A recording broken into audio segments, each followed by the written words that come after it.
If you've ever traveled California State Route 89 over Monitor Pass in Mono County, you've no doubt noticed this spectacular valley below.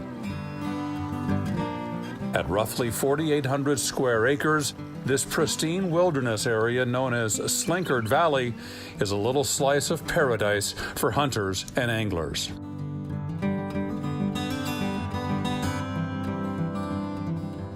But on this spring morning, a group of scientists with the California Department of Fish and Wildlife's Heritage and Wild Trout program have come to Slinkard Valley for a different reason. This week, we are doing a training on Slinkard Creek for our new scientific aids. But in order to get to the creek, which sits on the far side of the valley, the team must first make a 4-mile, teeth-jarring off-road trek. We just hired 3 new scientific aides to the program who don't have a lot of fisheries experience, so we're working with our statewide crew to make sure we're all on the same page, ready to move forward with consistent methods and approach throughout the rest of the field season as we go forward. One of the projects we have going on later is an eradication project, eradicating a non-native species. And so we're really spending a lot of time this week going over that protocol, how we're doing that. Between the 1870s and 1920s, the newly formed Board of Fish Commissioners, a precursor to the California Department of Fish and Wildlife, arranged to have eastern brook trout shipped to California by the trainload in an effort to lure anglers and sportsmen to the still young Golden State. What these early fish and game pioneers didn't understand was the impact these transplants would have on the native trout populations. Slinkard Creek is a Lahontan cutthroat trout, or LCT stream, that has invasive brook trout in it.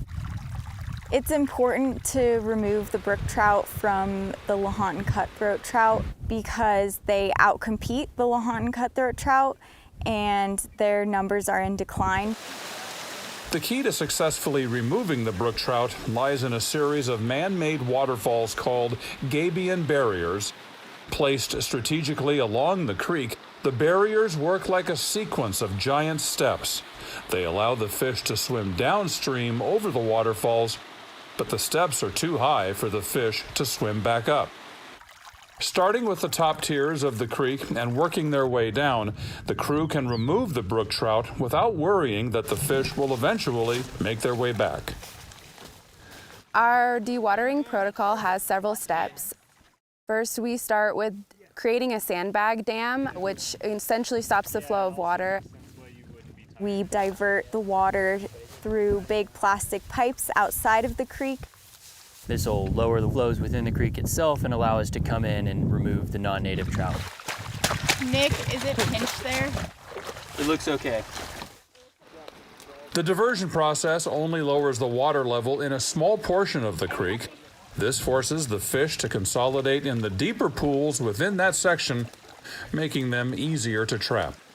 Sometimes they get low enough that you can just grab them with your hands, but we do go back through with the electroshocking unit.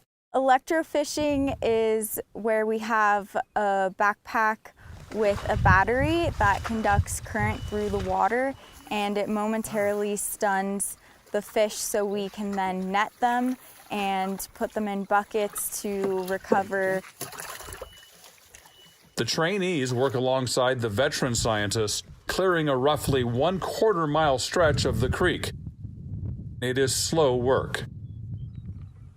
Once they're confident they've caught all the fish in this part of the stream, the new scientific aids learn how to measure and weigh each fish. 45. 1.1.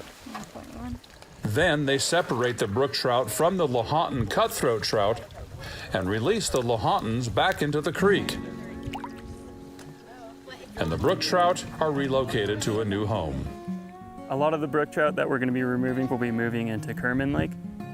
The cool thing about Kerman Lake is that it has a ton of food sources for these trout, so they get up to trophy size, but there's no spawning habitat, so it has to be stocked. And so translocating non-native trout from one stream to the lake is one way we keep up that fishery. The work can be backbreaking, One of you put a rock like right there, please. but the new crew doesn't mind a bit. I've been working for Fish and Wildlife. This will be my second day, and then I've been volunteering with them for about 1.5 years. Cool, you like it? I love it, yes. A great job. It's really important to train them ahead of time. That way when you're actually out doing the survey, you're not spending a lot of your time training them instead of like actually conducting the survey.